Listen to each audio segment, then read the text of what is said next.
what's being done right now. UK votes in favor of recognizing crypto as regulated financial instruments. This is from Watcher Guru, just came out here today. Let's check this one out. The UK's economy has been declining. Citizens have been dealing with a slew of concurrent issues ranging from inflationary concerns to the energy crisis.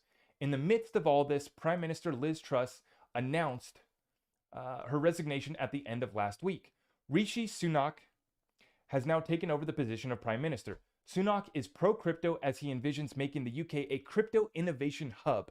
Amidst this situation, lawmakers in the UK voted to recognize cryptocurrencies as regulated financial instruments and products. So we are getting the full green light from the UK right now. Full steam ahead with the agenda. It's all right there. Rishi, you guys know where he comes from. You know what tables he's sitting at. I don't have to say the names. I don't have to name the groups. You already know. We're already tapped in and we've been watching these guys. Now, huge shout out to Fletcher.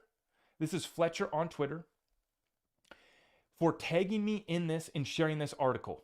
This article right here, what he's saying is one of Rishi Sunak's businesses partners with R3 in 2019. So the next Prime Minister of the United Kingdom, one of his businesses partnered with R3 in 2019. So we go and we check out this article. Infosys, Finacle, and R3 conclude global trial of blockchain-based trade finance. September of 2019. How about that, folks? So if we go and we take a look here at this next article, this article, Byline Times, is talking about a legacy of financial issues for this family, okay? And what we go on to see here is that this is family money.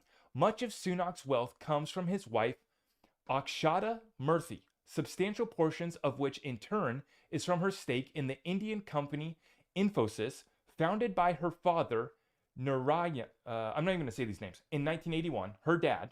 Infosys is one of the largest IT companies in India with a revenue of more than 16 billion and market value of $77 billion, okay? So she has a 0.93 stake in this billion-dollar company, which means she sits on an estimated wealth of around 700 million.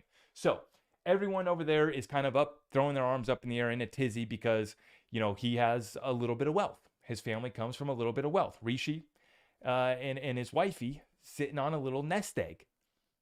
I think they said that the dividends from that share is like $11 million per year. And they're all worried because she's been avoiding paying taxes because it's a company based in India. Folks, I'm telling you right now, the tax law was written by the rich for the rich. And if they want to pay taxes, then they'll pay a little bit of taxes. But for the most part, they can completely avoid paying taxes legally. And you can do the same thing, actually. Just get your accountant and get your strategy right. And you can do a similar thing and you can build wealth for your family. So for me, I don't get riled up about that.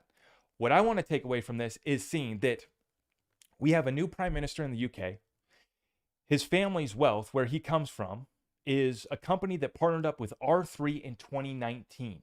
Now, let me go back to this trial. Infosys Finacle, part of this subsidiary, they ran a trial here with R3, one of the fastest growing enterprise blockchain software companies in the world. The trial was completed in under 5 weeks.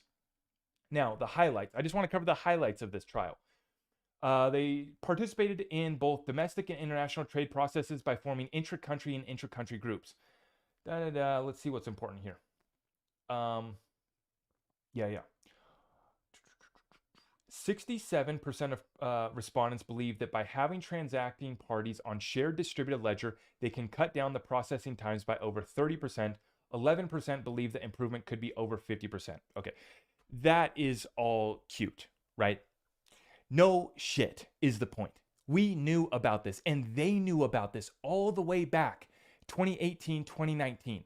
Why do we know this? Because Bank of England did the proof of concept with Ripple XRP back in 2018. They partnered up with Ripple. So let's run through this timeline. Back in 2018, Bank of England partners with Ripple. Okay, so they're learning about distributed ledger technology, right? In 2019, we also have R3 cuts a deal with Ripple, right? For, what was that, 5 billion XRP? But they end up settling in court for 1 billion XRP. So R3, the first digital asset that you could use for on their platform, R3's core to settler, the first distributed ledger technology settlement was with XRP. Now their chosen coin is XDC, but originally back then it was XRP, right? So Infosys partners up with R3 to run a trial with all of these banks, right? These participating banks include ABC Bank. I'm not even going to name this list. Just about a dozen banks right there, right? And then now we see the family that owns this company is now taking over power in Great Britain, in England. The new prime minister, most of his wealth, $700 million of it, is tied up in owning a share of this company, one of the largest information technology companies in India, right? And this proves a point that the largest players, the largest banks and financial institutions have already done the proof of concept. They've already trialed distributed ledger technology. No shit, it works. No shit, it's better for your customers. Yes, it'll save you money. You know, you'll have trustless systems that you can build the whole internet of value on. You better be fighting for a piece of it, just like R3 did. They wanted 5 billion XRP. They ended up selling for 1 billion. Fast forward to October here of 2022, the Prime Minister of UK taking over, trying to make UK a hub for crypto innovation. And his company, they already did the test with the same companies that have already proven XRP for settlement as well.